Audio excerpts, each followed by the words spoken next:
स्वागत है आप सभी का। आपके साथ मैं हूं अपर्णा मौजूम। 2020 कोरोना काल, बदल गया हाल। साल 2020 को कोरोना काल के तौर पर याद किया जाएगा। कोरोना काल में रहने, खाने और जीने का तरीका ही बदल गया। हालांकि कुछ लोग ऐसे भी थे जो फ्रंटलाइन कोरोना वॉरियर्स बनकर उभरे। रेस्टोरेंट, होटल के सारे नियम ही बदल गए। असर तो भक्त और भगवान की भक्ति पर भी दिखा। कहां भगवान क्वारंटीन रहे तो कहीं भक्त अपने घरों में कैद। मास्क, सैनिटाइजर और सोशल डिस्टेंसिंग अब जिंदगी का हिस्सा बन गई है। तो देखते हैं कैसे कोरोना काल में बदल गया हाल।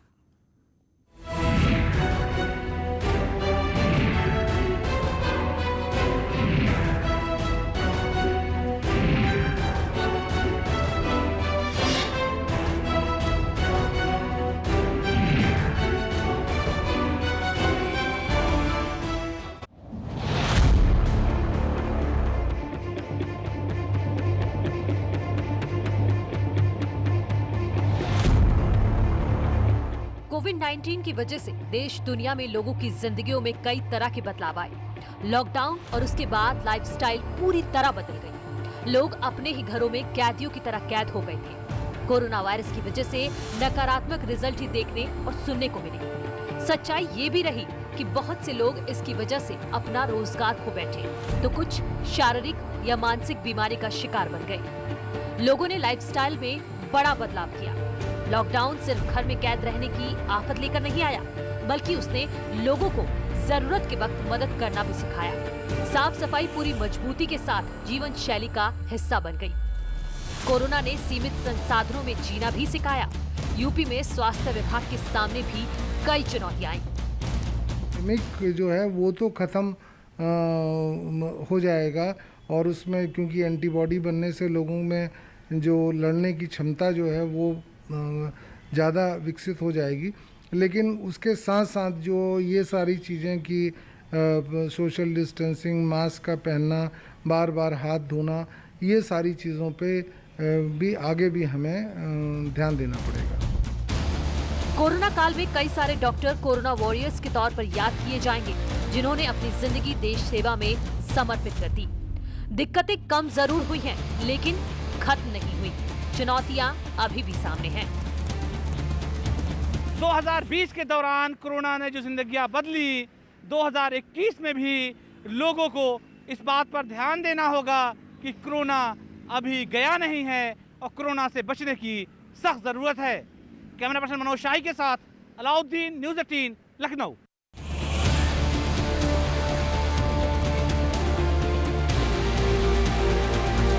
साल 2020 जाना जाएगा कोरोना काल के लिए। यूपी में कोरोना का पहला मरीज ताज नगरी आगरा में ही मिला था। कोरोना काल में लॉकडाउन के बाद जब अनलॉक हुआ तो रेस्टोरेंट, होटल में कुछ ऐसे बदलाव हुए कि जिंदगी फिर से पटरी पर आती दिख रही है। होटल, रेस्टोरेंट में गेट पर ही हाथों को सैनिटाइज करने के साथ ही थर्मल स्क्रीनिंग की जाती है। ये व्यवस्था है सैनिटाइज की। देखिए, ये थर्मल स्क्रीनिंग इस तरह होती है। थर्मल स्क्रीनिंग, उसके बाद हाथ पर सैनिटाइजर दिया जाता है और जब सैनिटाइज हो जाता है सब कुछ, तो उसके बाद ग्राहक आता है, इन सीट पर बैठता है और सीटों पर बराबर की दूरी भी बनाए रखी जाती है। तो जो बड़े बदलाव हुए हैं उसके मुख्य उद्देश्य यही है उसका कि लोग कोरोना से सुरक्षित रहे। अब देखिए, यहाँ लिखा भी है कि कृपया मास्क ठीक से लगाकर ही बात करें। यानी काउंटर पर भी अगर आप आते हैं तो मास्क आपका ठीक से होना चाहिए, उसके बाद ही बिल का अपने भुगतान करें या बात करें। ग्राहकों को जो खाने पीने का सामान दिया जाता है उसकी यूवी स्क्रीनिंग की जाती है। इसकी भी इस तरह से स्क्रीनिंग की जा रही है। आप देखिए, इससे ये कोरोना काल की ही देन है। कोरोना काल में लोग सुरक्षित रहें, इतने मतलब अच्छे तरीके से इंतजाम किए गए हैं कि लोगों को कोई भी कोरोना का खौफ न रहे। तो हम बात करना चाहेंगे। आप बताइए भाई, ये आपने अभी क्या किया, ये क्या क्या बोलते हैं इसको? जी, इसको यूवी स्कैनिंग बोलते हैं, जिससे सारे बैक्टीरिया, जर्म्स वगैरह सारे डीएक्टिवेट हो जाते हैं।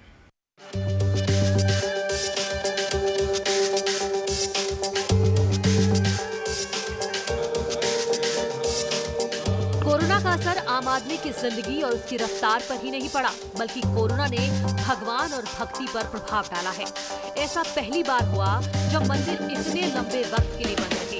सिर्फ मंदिर का पुजारी ही पूजा करता था। कोरोना के चलते श्री कृष्ण जन्म स्थान बिहारी जी समेत ब्रज के सारे मंदिर करीब 5 महीने तक बंद रहे। अब मंदिर तो खुल गए हैं, लेकिन भीड़ कम है। भक्तों को सैनिटाइजर, मास्क और सोशल डिस्टेंसिंग के नियमों का पालन करना पड़ रहा है। श्रद्धालुओं को अब ईश्वर पर ही भरोसा है। बदलाव करने वाले वही हैं, ऊपर वाले ही बदलाव करने वाले हैं। अब उनकी मर्जी से खुले भी उनकी मर्जी से ही है। अब तो ये उनका ही खेल है, सब कुछ जो हो रहा है। 20 हो रहा है, अब 21 आ रहा है, अब 21 का इंतजार है। देखो क्या करते हैं ऊपर वाले हमारे। कोरोना काल का असर मंदिरों पर ही नहीं बल्कि पूजा सामग्री, व्यवसायी और होटल कारोबार पर भी पड़ा। दरमियान जिस तरीके से बेरोजगारी बढ़ी तो लोगों की स्वाभाविक है कि खरीदने की कैपेसिटी क्षमता थी बहुत कम हो गई है। आज जो एक आदमी हमारे लिए 1000, 500, 800 रुपये का सामान ले जाता था, आज 100-200 रुपये का मुश्किल से ले जाता है। अब तक लोग कोरोना की मार से उभर नहीं पाए हैं और कर्ज में ही डूबे हुए हैं। अब आने वाले साल से उम्मीद है कि कुछ बेहतर होगा। अगर बात कोरोना काल में की जाए तो भगवान की पूजा पद्धति भी बदली है। और कोरोना काल में जब भगवान के कपाट बंद रहे तो सिर्फ एक पुजारी ने ही भगवान की पूजा को संपन्न कराया। नितिन गौतम, न्यूज़ 18 मथुरा।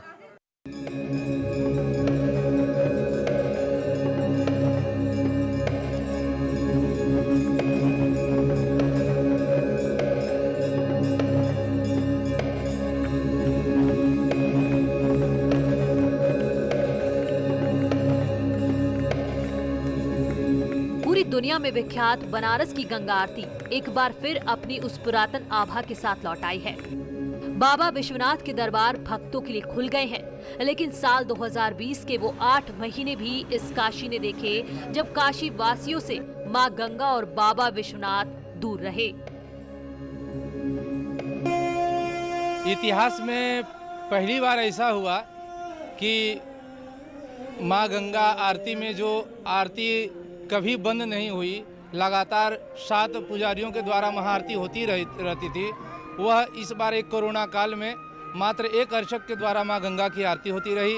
न मां गंगा में नाव चलती थी, न मां गंगा के पास मां गंगा के भक्त दर्शन करने के लिए आ पा रहे थे। यहाँ तक कि बाबा विश्वनाथ और मां गंगा दोनों ही लगातार कोरोना काल में क्वारंटाइन रहे। दैनिक गंगा आरती 18 मार्च से बंद हो गई थी और करीब 21 नवंबर को वापस शुरू हुई। सभी को मास्क अनिवार्य किया गया है। दूसरा, आरती से पहले और आरती के बाद पूरे आरती स्थल को सैनिटाइज किया जाता है। पर्यटकों और श्रद्धालुओं को उचित दूरी पर बैठाया जाता है। थोड़ा बहुत चहल पहल भी दिख रहा है। 8 महीने तक समझिए सिर्फ हम लोग आरती के लिए 2-4 आदमी और एक ब्राह्मण, बस। ना घाट पर कहीं से कोई एक आदमी का प्रवेश ही नहीं था। जीवन में कभी कल्पना नहीं की थी। और माँ गंगा से, बाबा विश्वनाथ से ये प्रार्थना करते हैं कि हमारे आगे आने वाले पीढ़ी भी कभी ऐसा दिन न देखे। ऐसा ही हाल बाबा विश्वनाथ के दरबार का भी है। यहाँ भी अब आपके हाथ में फूल माला हो, गंगा जल हो और भांग, भस्म हो ना हो, लेकिन हाथ सैनिटाइज हो और मुंह पर मास्क जरूरी है। काशी दुनिया का सबसे प्राचीन शहर, देश की सांस्कृतिक राजधानी, वो काशी जहां का कंकर कंकर शंकर है, वो काशी जहां गंगा मोक्षदायिनी के साथ जीवनदायिनी भी हैं। और कहा जाता है कि गंगा और शिव के बिना काशी की कल्पना ही अधूरी है। लेकिन साल 2020 में कोरोना काल ने काशी के इतिहास में वो लम्हा, वो पल दिखाया जिसकी कल्पना कभी काशीवासियों ने नहीं की थी। यानी कि मां गंगा की आरती करीब 8 महीने तक सांकेतिक रूप से हुई। यानी कि ना तो आपको ये जो 7 अर्चकों की चौकी दिख रही है, इतने भव्य दिव्य सजावट दिख रही है, हजारों भक्त दिख रहे हैं, ये सब कुछ नहीं था। सिर्फ एक अर्चक सांकेतिक रूप से मां गंगा की आरती करता था और ये पथरीले घाट सूने थे, मां गंगा खामोश रहती थी। तो 8 महीने तक खुद ये हालात काशी के घाटों ने देखे और खुद महादेव यानी कि काशी विश्वनाथ मंदिर भी कोरोना काल में बंद रहा और बाबा विश्वनाथ कोरोना काल में एक तरीके से भक्तों से दूर रहकर क्वारंटीन रहे। तो बाबा विश्वनाथ क्वारंटीन रहे, मां गंगा क्वारंटीन रही। यही नज़ारा, यही तस्वीर साल 2020 में पूरी दुनिया ने काशी में देखी, जिसकी कल्पना भी नहीं की जा सकती थी। कैमरा पर्सन पंकज सिन्हा के साथ उपेंद्र द्विवेदी, न्यूज़ 18 वाराणसी।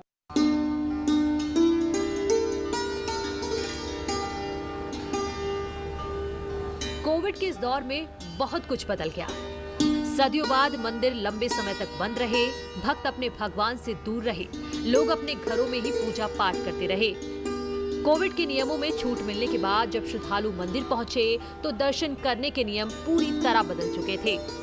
गोरखपुर के विश्व प्रसिद्ध गोरक्षनाथ मंदिर में भी कोविड के बाद लोगों के दर्शन करने का तरीका बदल गया। मंदिरों में सोशल डिस्टेंसिंग का पालन कराया जा रहा है। कोविड के इस दौर में बहुत कुछ बदल गया और उसी में से एक है मंदिरों में दर्शन करने का तरीका बदल गया। अब दर्शन करने के लिए जो भी श्रद्धालु गोरक्षनाथ मंदिर आते हैं तो सबसे पहले उनकी गेट पे थर्मल स्क्रीनिंग होती है, फिर सैनिटाइजर से उनके हाथों को सैनिटाइज कराया जाता है और उसके बाद वो मास्क अगर लगाए हुए हैं तभी उनकी गोरखनाथ मंदिर में एंट्री मिलती है। गोरक्षनाथ मंदिर के प्रवेश गेट पर सबसे पहले थर्मल स्क्रीनिंग होती है, फिर हाथों को सैनिटाइज किया जाता है और फिर सुरक्षा जांच के बाद मंदिर में प्रवेश मिलता है। हालांकि इस दौरान श्रद्धालुओं को मास्क लगाना जरूरी होता है। मंदिर में प्रवेश करने के बाद जब लोग मेन मंदिर में प्रवेश करते हैं तो यहाँ पर सोशल डिस्टेंसिंग का पालन करना जरूरी होता है।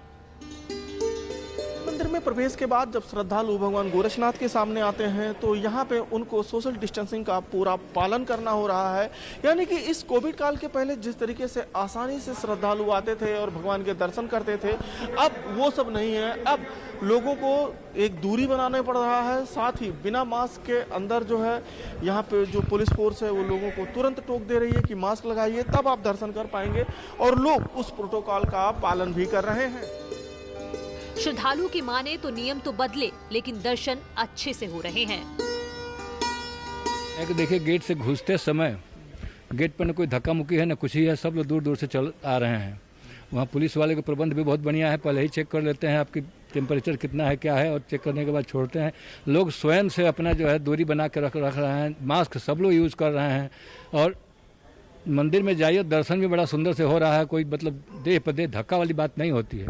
लॉकडाउन का पालन करते हुए हम लोगों ने सोशल डिस्टेंसिंग बनाते हुए हम लोगों ने दर्शन किया है और बीच में कुछ दिनों के लिए मंदिर भी बंद था तो हम लोग बाहर से ही प्रणाम करते थे, क्योंकि बदलाव नजर आ रहा है। बदलाव निश्चित रूप से बदलाव है और पहले की अपेक्षा हर आदमी प्रिकॉशन के साथ दर्शन कर रहा है और हम तो 47 साल हो गया हमको यहाँ रेगुलर आते, 47 ईयर। कोरोना काल में मंदिर में प्रसाद भी नहीं चढ़ाया जा रहा था, लेकिन अब धीरे धीरे लोग प्रसाद मेन मंदिर में चढ़ा रहे हैं।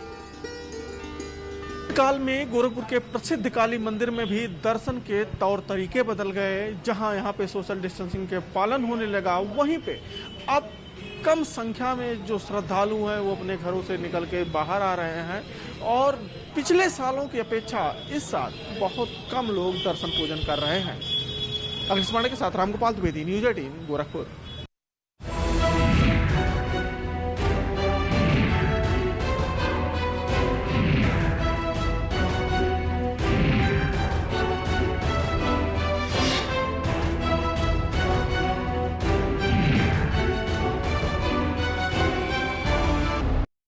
एक बार फिर से आपका स्वागत है हमारे खास पेशकश में। तो और हम बात कर रहे हैं 2020 कोरोना काल में किस तरह बदल गया हाल। कोरोना काल में पढ़ाई भी ऑफलाइन से ऑनलाइन हो गई। स्कूलों के ब्लैक बोर्ड की जगह घरों में मोबाइल या लैपटॉप स्टडी के हाईटेक टूल्स बन गए। आपदा में अवसर निकला और हम रेगुलर पढ़ाई से हाईटेक एजुकेशन के दौर में कब पहुंच गए पता ही नहीं चला। वहीं कोर्ट कचहरी में भी बदलाव हुए और केस की सुनवाई भी ऑनलाइन होने लगी। खेल खिलाड़ी भी इससे अछूते नहीं रहे। अब तो नए साल से नई उम्मीदों और खुशियों की दरकार है।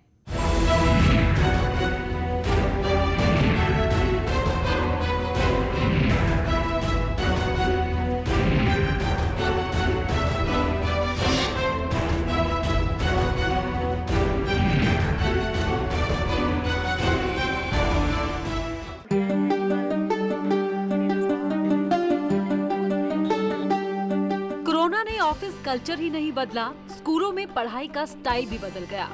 आज ज्यादातर बच्चे स्कूल तो नहीं जा रहे हैं, लेकिन ऑनलाइन पढ़ाई जारी है।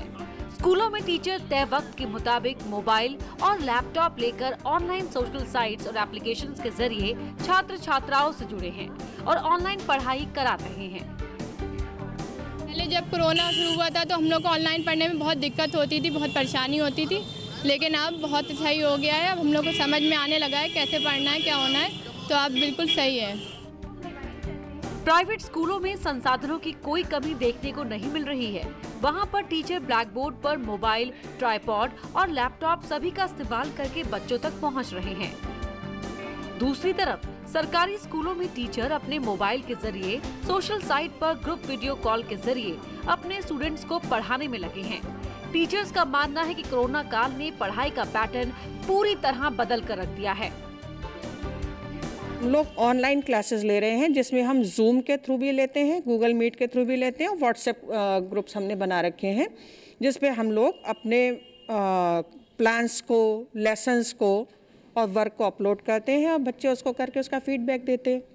हम लोग स्लाइड्स तैयार करते हैं और नेचुरली हम लोग इतने टेक सेवी तो नहीं थे पहले, तो अब हम भी टेक सेवी हो गए हैं और हम लोग खूब अच्छी स्लाइड्स बना रहे हैं अपने बच्चों के लिए और वीडियोस बना रहे हैं। हमें तो एडिटिंग भी नहीं आती थी वीडियो की, वो सब हमने सीखा और इतने दिनों में हमने बहुत कुछ सीख लिया हमारे बच्चों की वजह से, सब कुछ बच्चों की वजह से। कोरोना काल में ऑनलाइन पढ़ाई जहां बच्चों के लिए एक नया ट्रेंड था, तो वहीं टीचर्स के लिए भी किसी चुनौती से कम नहीं। बदलते परिवेश में ऑनलाइन सिस्टम से पढ़ाई की जा रही है। तस्वीरों में भी आप साफ तौर पर देख पा रहे हैं कि बच्चों को ऑनलाइन जोड़ा जा रहा है और उन्हीं के साथ सीधा संवाद किया जा रहा है, उनको पढ़ाया जा रहा है। अब देखने वाली बात होगी कि कब तक इस कोरोना को मात देकर बच्चे स्कूल में वापस लौटते हैं और ये रौनक थी बच्चों की वो वापस आ पाएगी। कैमरामैन अजय शर्मा के साथ हरी शर्मा, न्यूज़ 18 बरेली।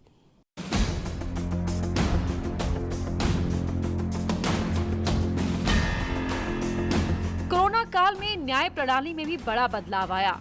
कोरोना के संक्रमण के चलते कोर्ट काफी वक्त तक बंद रहे। इलाहाबाद हाई कोर्ट से लेकर जिला कोर्ट में कामकाज ठप रहने से लोगों को खासी परेशानियों का सामना करना पड़ा। इलाहाबाद हाई कोर्ट में पहली बार 18 मार्च को इंडोनेशिया से लौटे एक समीक्षा अधिकारी की रिपोर्ट कोरोना पॉजिटिव आने के बाद हाई कोर्ट को 3 दिन के लिए बंद करने की शुरुआत हुई थी। बात अगर अदालती कार्रवाई की करें तो कोरोना के चलते अदालती कार्रवाई भी काफ़ी हद तक प्रभावित हुई है। लॉकडाउन में अदालतें बंद रही हैं। इलाहाबाद हाई कोर्ट की बात करें तो 18 मार्च को यहां पर एक समीक्षा अधिकारी इंडोनेशिया से लौटे थे जो कि कोरोना पॉजिटिव पाए गए थे। उसके बाद 3 दिन के लिए हाई कोर्ट बंद की गई थी। हाई कोर्ट ने जनहित याचिका कायम कर कोर्ट के अंतरिम आदेशों को कई बार बढ़ाया, जिससे लोगों को राहत भी मिली। कोर्ट ने जेलों में बंद कैदियों को पैरोल पर कुछ वक्त के लिए रिहा करने का आदेश भी दिया। कोर्ट में वकीलों या न्यायिक अधिकारियों के कोरोना पॉजिटिव पाए जाने पर कोर्ट को बंद कर पूरे परिसर को सैनिटाइज कराया गया। कोर्ट कचहरी में ई फाइलिंग की शुरुआत भी हुई और केस की सुनवाई ऑनलाइन होने लगी। 2 तरीके से मुकदमों की सुनवाई हुई, एक तो वीडियो कॉन्फ्रेंसिंग के थ्रू और एक दूसरा जो है वो ई फाइलिंग की सुविधा भी यहाँ उपलब्ध कराई गई। वकील लोग ई फाइलिंग हम लोग करते थे और वीडियो कॉन्फ्रेंसिंग से सुनवाई होती थी।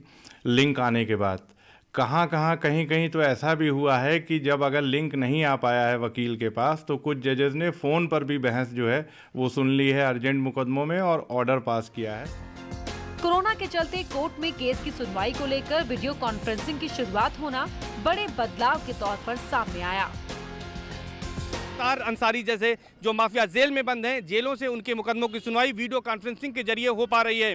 तो ये कह सकते हैं कि कोरोना काल ने न्यायिक क्षेत्र में भी कई अहम बदलाव किए हैं, जिसके आने वाले समय में दूरगामी परिणाम होंगे।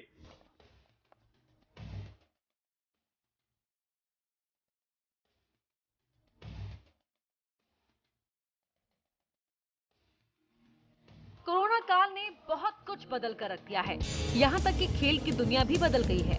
तमाम खिलाड़ी ग्राउंड में पहुंचकर कोविड गाइडलाइंस का पालन करते हुए प्रैक्टिस करने लगे हैं। खिलाड़ी लॉकडाउन के वक्त को बुरा सपना समझकर भूल जाना चाहते हैं। खिलाड़ियों की स्पोर्ट्समैन स्पिरिट ने उन्हें हर माहौल में पॉजिटिव बनाए रखा। बिल्कुल फर्क तो बैटिंग में पड़ता ही है। हम अगर कुछ वीक्स के लिए भी गैप आ जाता है तो काफ़ी फर्क पड़ता है। कोच भी खिलाड़ियों को यही मंत्र देते थे कि हताश और निराश हुए बगैर अपनी प्रैक्टिस पर फोकस करें। थोड़ा समय था बच्चों के लिए भी, हमारे लिए भी। सभी लोग घर में कैद हो गए थे, बच्चों को प्रॉपर प्रैक्टिस नहीं मिल पाई। बच्चे काफ़ी कॉल करते थे, वीडियो कॉल्स करते थे कि सर क्या करना है क्या नहीं करना है। तो हम काफ़ी उन्हें वीडियो कॉल के ज़रिए काफ़ी चीज़ें समझाते थे कि बेटा जब तक कोरोना चल रहा है घर पे रहो, सेफ रहो और अपने घर में प्रैक्टिस करते रहो। कोरोना काल के बाद नए साल का इंतजार है, जिसमें नई उम्मीद और नई रोशनी दिखेगी। खिलाड़ियों का कहना है कि जैसे हम किसी बल्लेबाज को आउट करते हैं, वैसे ही नया साल कोरोना को आउट कर देगा और खुशियों की बरसात होगी, खुशियों के चौके छक्के लगेंगे। कैमरा पर्सन अभिषेक शर्मा के साथ Umesh Srivastava, news 18 Meerut.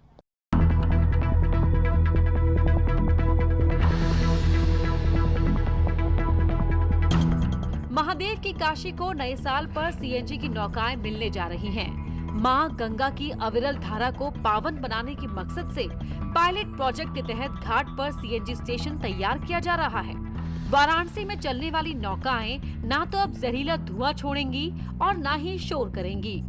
Diesel engine से नाव चलाने पर धुएं में carbon monoxide, sulphur, particulate matter, heavy metal पर्यावरण को काफी नुकसान पहुंचाते हैं, जबकि सीएनजी के साथ ऐसा नहीं है।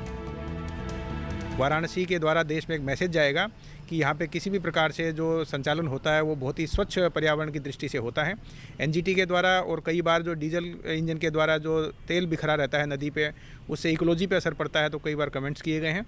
उसी को देखते हुए ये CSR का प्रोजेक्ट तैयार करवाया गया है और बहुत जल्दी 1 महीने के बाद इसका इम्प्लीमेंटेशन शुरू होने जा रहा है। डीजल इंजन के तेज आवाज से जो कंपन होता है, उससे इंसान के साथ जलीय जीव जंतुओं पर भी बुरा असर पड़ता है। साथ ही इकोसिस्टम भी खराब होता है। अब इको फ्रेंडली नाव के घाटों पर संचालन से उन्हें प्रदूषण मुक्त किया जा रहा है। मैं इस वक्त वाराणसी के 80 घाट के सामने गंगा किनारे खड़ा हूं, जहां पर मैं काफ़ी ऊंचाई पर हूं, लेकिन यहां पर भी आपको मेरे माइक पर जो नाव चल रही है गंगा में, उसकी शायद आवाज़ सुनाई दे जाए।